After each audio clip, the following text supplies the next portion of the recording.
Welcome to our living laboratory, where scientists from Epcot and the U.S. Department of Agriculture are exploring innovative ways to produce bountiful harvests now and into the future.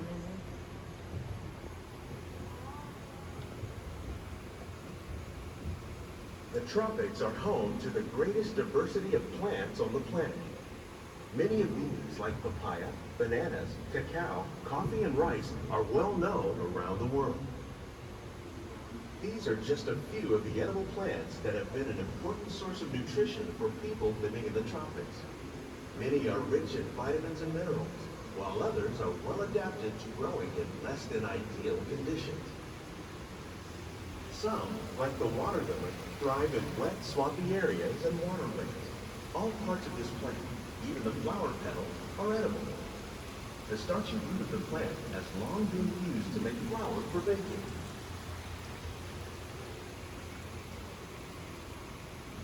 One day, many of these lesser-known tropical plants may be as important as the bananas growing on both sides of the road. More than 28 billion tons of bananas are eaten annually, making it the most popular fruit in the world.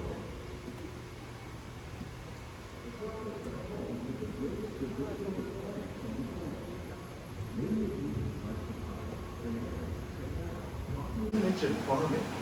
You probably don't think of fish, but fish farming, or aquaculture, accounts for nearly half of all the seafood consumed globally. Tilapia, bass, and catfish, like the ones you see here, are three of the more popular crops raised by fish farmers. The sustainable system we're using here recycles the water in the tanks. As a result, we're able to save millions of gallons each year. Our small fish farm produces nearly 5,000 pounds of fish each year to serve in restaurants around Walt Disney.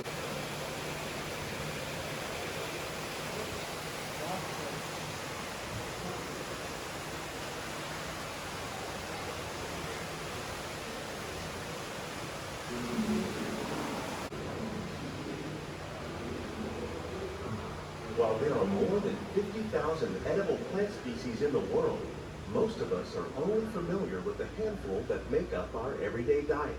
The common grains growing here, wheat, maize, sorghum, and millet, plus rice, account for nearly 2/3 of our global food consumption.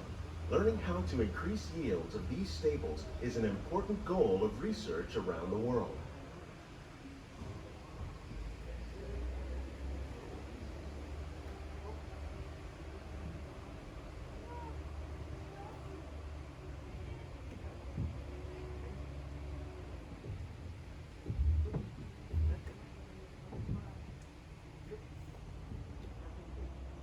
These plants are definitely on their way up.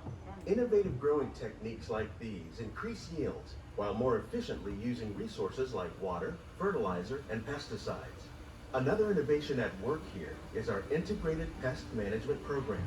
By populating our greenhouses with beneficial insects that prey on harmful pests like aphids and flies, we are significantly reducing our reliance on conventional pesticides.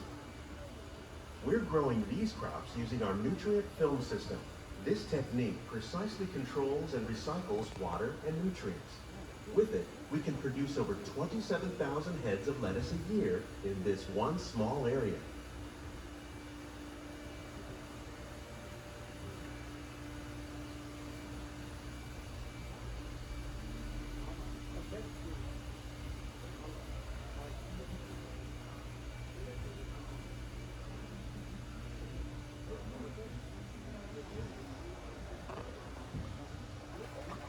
Some of our best ideas have been inspired by nature, like these fruit and vegetable trees. By growing these ground plants vertically, we can increase yields and better control diseases. These crops taste as good as they look. In fact, we serve more than 15 tons of produce from our greenhouses in restaurants here at the land every year.